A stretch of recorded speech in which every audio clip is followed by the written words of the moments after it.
Elon Musk menjual PayPal dengan perolehan keuangan di kantongnya adalah 180 juta dolar dan dia menginvestasikan di SpaceX, baterai, Tesla, dan solar panel di mana uang itu tidak tersisa. Lucunya, hari yang sama dia membelanjakan uangnya tersebut, dia harus menginap di sofa di rumah temannya. Dia tidak punya uang tunai di kantongnya. Uang itu habis tidak lebih dari 24 jam setelah dia menjual PayPal. PayPal adalah impian Elon Musk memberikan financial inklusi atau sarana keuangan di dunia maya. Awalnya 20 tahun yang lalu kira-kira, untuk bertransaksi di dunia maya belum ada alat bayar yang handal dan terpercaya. Mimpi kedua Elon Musk adalah sustainable energy, di mana dia berfokus pada pemanfaatan listrik sebagai bahan bakar kendaraan dan baterai sebagai tempat cadangan energi. Solar panelnya, pabrik baterainya adalah pengejar impian dirinya agar dunia lebih sehat, lebih awet dan tidak merusak lingkungan seperti produk perusak saat ini, yaitu berbahan minyak bumi dan batu bara. Ketika SpaceX roketnya diluncurkan, ternyata biayanya hanya 1/20 lebih murah dari roket manapun di dunia yang kebanyakan milik sebuah negara. Maka SpaceX kebanjiran order untuk pengiriman satelit ke orbit. Semua bisnis Elon Musk menguntungkan. Teslanya yang dia invest 70 juta dolar di awalnya, saat ini nilainya 330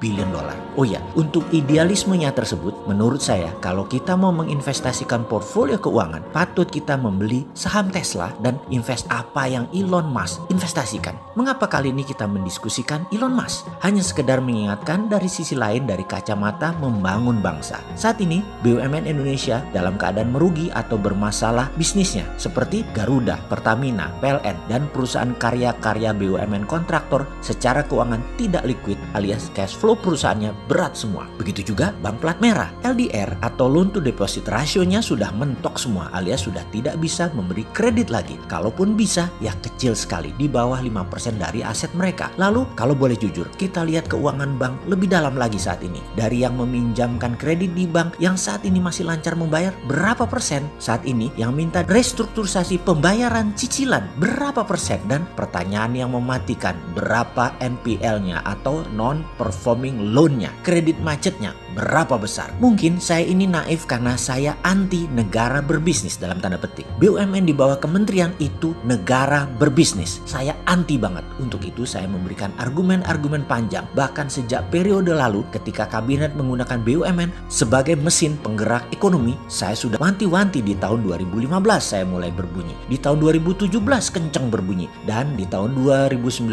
akhirnya saya bilang, tuh kan bener, jebol bos. Sederhananya begini, musuh dari kelincahan berbisnis adalah birokrasi. Ketika NASA mengatakan put man on Mars adalah buang-buang uang, perlu biaya 20 billion dolar per orangnya jika dikerjakan dan itu tidak mungkin. Kemudian program space atau ruang angkasa NASA, Rusia, dan Cina yang dibiayai pemerintah mengalami masa redup dibanding zaman keemasannya ketika Cold War masih on. Birokrasi untuk membuat sebuah keputusan memakan waktu lama, dan di swasta hal itu haram, tetapi di pemerintahan birokrasi adalah kehati-hatian. Singkat cerita, dunia terbelalak matanya dengan apa yang dilakukan seorang pengambil keputusan tanpa birokrasi, di mana dia bertindak cepat dan dia akhirnya bisa meletakkan manusia di Mars dengan biaya hanya 1 juta dolar. Sinting ini orang. Dan buktinya dengan SpaceX-nya yang harganya 1/20 dari biaya apa yang pemerintah sebuah negara punya dalam program peluncuran benda di orbit. Karena itu banyak yang menduga bahwa Elon Musk adalah orang yang akan mengendalikan satelit dan space sebentar lagi. Dialah the winner takes all-nya angkasa. Satelit itu ada usianya dan ketika benda baru dipasang yang pasti pakai SpaceX. Jangan pakai buatan Cina yang meleduk itu. Kita lanjut lagi. Elon Musk pasti akan mengontrolnya. Karena itu sistem informasi, data, telekomunikasi, dan keuangan yang kedepannya full digital. Siapa yang telah punya backbone infrastrukturnya? Betul, Elon Musk. Sekarang kita sambungkan kedua bahasannya, swasta versus BUMN. Inilah penjelasan mengapa BUMN itu tidak efektif, merugi. Dan ada sebuah pertanyaan klasik. Sudah tahu tidak efektif, kenapa BUMN dianak emaskan? Sudahlah, kita ini negara demokrasi. Demokratisasi saja market itu. Demokratisasi saja bisnis itu. Jangan dimonopoli, jangan diotoriterkan bisnis itu. Nggak jalan. Jadi apa saran kita? Swasta kedepannya untuk dunia perminyakan boleh punya kilang, boleh punya refinery, hingga distribusi dan SPBU. Dari hulu, midstream sampai hilir boleh. Lalu untuk energi, swasta boleh punya power plant, distribusi dan jual listrik langsung ke konsumen